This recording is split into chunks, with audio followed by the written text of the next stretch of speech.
the classroom, we told you that we trade, in terms of directionality, we trade in the direction of the red line. As a market maker, we fade away from the red line at top edges. So if I was to look at this area here, you would know exactly what you would be doing as any trader. You'd be looking at this as a market maker and saying, well, I'm going to sell these prices as a market maker, and I'm going to close out my market maker in the middle, and I'm going to let these guys come in and buy these low prices for the drive, because this is bullish. Well, interestingly enough, the market maker was in trouble on this trade because, well, the market wasn't in trouble. The market maker was actually joyous about this trade, because if the market maker's fading top edges, that would suggest there would be a lot of buying coming in at the top edges. Well, there wasn't. Look at the delta. There was a lot of selling coming in at the bottom edges. So now, what does that tell us? Who's in our favor, Theo? Who's in our favor for the bi-directional bet?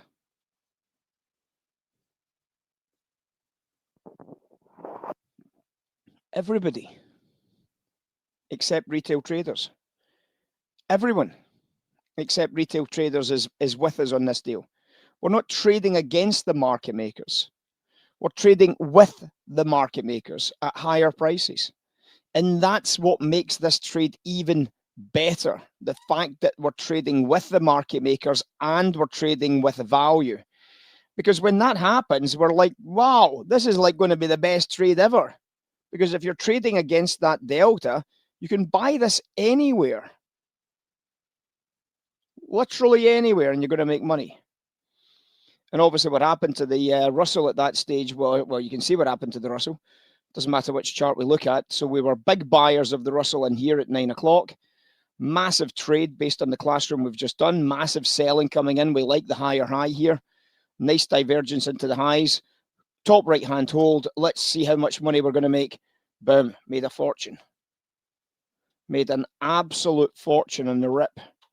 And that's just absolutely perfect, guys. That is crazy perfect at that stage. Crazy perfect. And it doesn't get much better than that. And obviously, when the change took place here, we did call it live in the room. We told you about the change taking place for the sell, and I told you about this being a sell continuation. And obviously, that sell continuation has driven a cracker to the downside. Now that's changed on this volume at 1:30. So when the data came out here, we've suddenly gone long equities. See that? So right on the data that came out at 1:30, it's now a long equity trade. So based on the long equity trade, you can now see that the market make is obviously quite currently selling into the top edges. You know, we're looking at that from that selling into the top line type performance. You know, when the red line is at the highs, the market maker is at the highs. The aggressive trade is at the lows. So when the red line's at the highs, the market maker's on the highs. So when the red line's at the highs, the market maker's on the highs. And then you start looking at that and saying there's a lot of sellers still in this Russell. So that means that the market maker on the highs, you know, again, is working into that exhaustion print. So we know it's going to be at a higher highs. They're going to let it run higher highs. And if you know that that's the case, well, that's all you do. You let it run into those higher highs and then execute.